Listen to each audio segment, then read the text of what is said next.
جو پیش کی گئی ہے انتہائی اہم ہے، اس میں کوئی دو رائے نہیں ہے۔ اور یہ لیکن ایک تکلیف سے بات یہ ہے کہ یہ اس طرح کے واقعات کو پہلی دفعہ نہیں ہوئے، یہ ایک تواتر کے ساتھ جو ہے مختلف ممالک میں یہ وقوع پذیر ہوتے رہتے ہیں۔ اس پہ ری ایکشن آتا ہے، کہیں کوئی آگ لگ جاتی ہے، کچھ ہو جاتا ہے، لیکن یہ سلسلہ رک نہیں رہا۔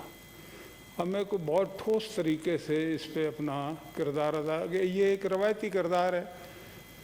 کہ سفیر کو ہم بلا لیں، وہ ہمارے کو نکال دیں، لیکن اس سے مسئلہ حل نہیں ہوگا۔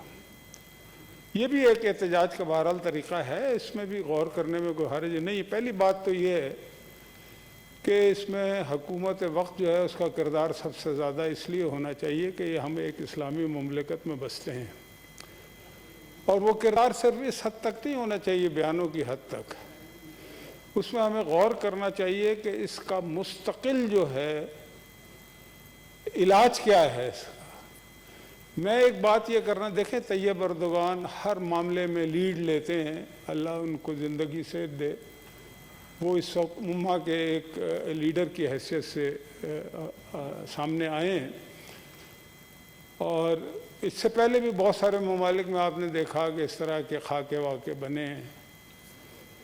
اور لوگ اس پہ ری ایکشن بھی کرتے ہیں۔ بلکہ ایک آدھ ہمارے ملک سے ایک ناروے میں جب وہ ہوا تھا،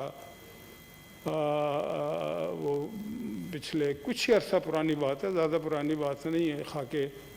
تو طاہر القادری صاحب نے اس کے حق میں بات کی تھی، اور یہاں پہ کسی نے اس کے خلاف کوئی شور نہیں کیا، کوئی ری ایکشن نہیں کیا۔ ابھی تک اس ایشو پہ تو ان کا کوئی بیان نہیں آیا، لیکن مجھے پرانا یاد ہے۔ میں یہ سر کہنا چاہتا ہوں کہ اس دنیا میں مذہبی لحاظ سے اگر دیکھا جائے تو سب سے بڑی آبادی عیسائیوں کی ہے، مسیحی برادری کی ہے۔ ہمیں یہ، اور فرانس میں بھی مسیحیوں کی آبادی سب سے زیادہ ہے جہاں پہ یہ حرکت ہوئی ہے، تو ہمیں، اور مسیحی جس طرح سے حضرت عیسیٰ علیہ السلام کو اپنا نبی مانتے ہیں، رسالت مآب صلی اللہ علیہ وسلم کو بھی اسی طرح، جیسے ہم دیگر نبیوں کو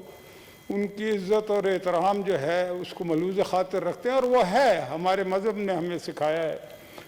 اسی طرح، لیکن اس چیز کو ہم نے استعمال نہیں کیا کبھی۔ ہم نے OIC کی بات کی، وہ بھی ہونی چاہیے، اچھی بات ہے، دیگر اسلامی ممالک کی بات کریں وہ بھی ٹھیک ہے، لیکن یہ جو دیگر، میں یہ ذاتی طور پہ سمجھتا ہوں کہ مسیحی برادری جو ہے ان سے اگر بات کی جائے کہ یہ ہر چوتھے دن اس طرح کی جو حرکت ہوتی ہے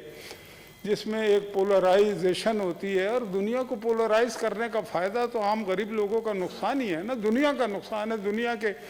امن کا نقصان ہے۔ تو اس امن کو برقرار رکھنے کے لیے صرف اتنا کافی نہیں ہے کہ مسلمان اٹھیں اور ایک رد عمل کا مظاہرہ کریں اور اس کے بعد ایسا ایسا ٹھنڈ پڑ جاتی ہے،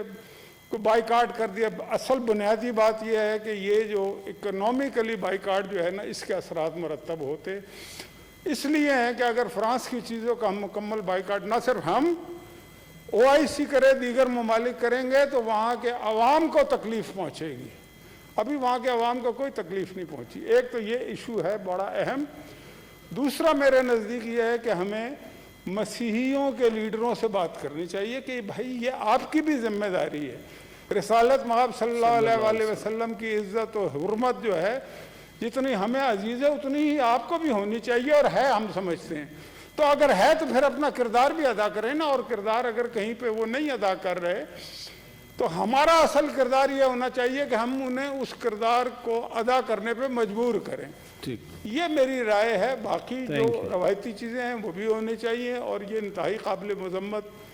قدم ہے۔ ہماری حکومت کو بھی غیر روایتی طریقے اب اختیار کرنے پڑیں گے آگے بڑھ کے، کیونکہ یہ کسی صاحب نے بات کی تھی اور درست کی تھی کہ ہمارے ماں باپ سے بھی زیادہ اگر کسی کی عزت اور حرمت ہے تو وہ رسالت مآب صلی اللہ علیہ وسلم کی ہے۔ تو اگر یہ بات ہے تو پھر ہمیں اس عملی طور پہ اس کا مظاہرہ بھی کرنا پڑے گا۔ Senator Faisal Javed. Chairperson, thank you very much. Chairman صاحب، ربیع الاول کا بابرکت مہینہ ہے، اور